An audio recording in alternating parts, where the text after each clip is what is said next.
There comes a moment after separation when strength becomes a performance. You wake up, you function, you show up, you smile when needed, you hold it together because everyone expects you to.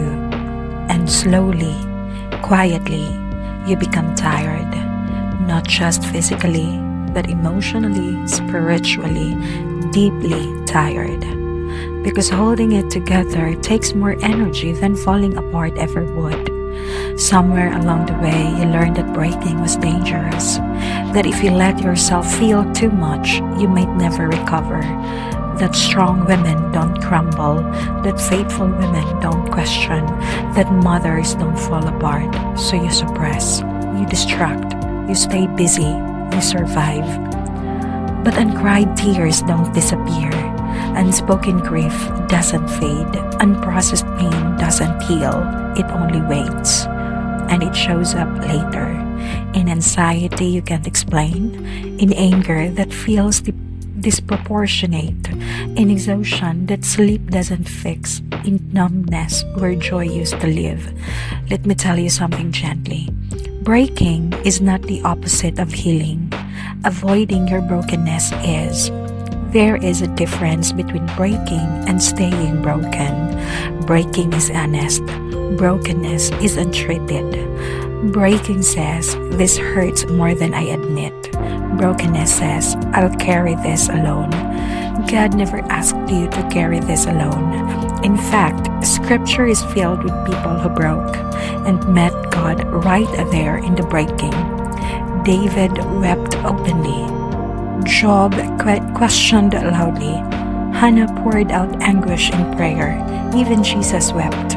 If breaking were a failure, God would not meet his people there, but he does.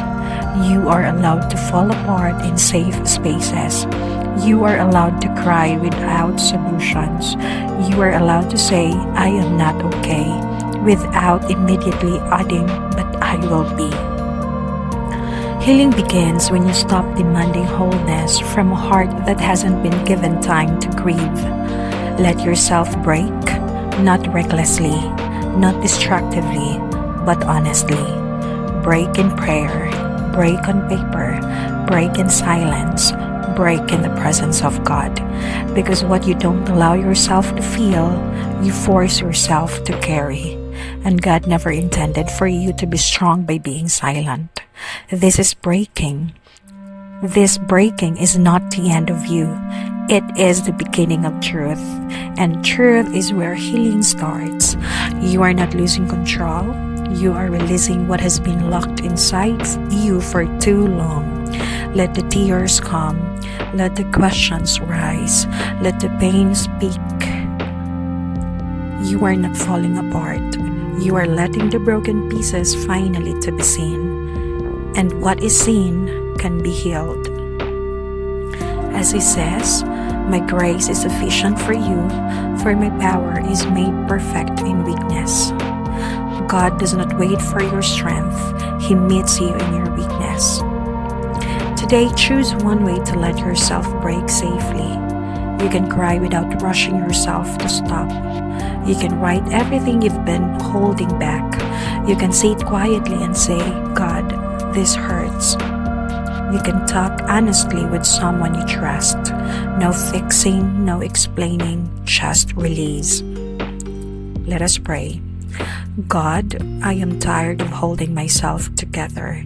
Teach me that breaking is not the end of me. Help me release what I have been carrying alone. Meet me in my tears and make them holy ground. Amen.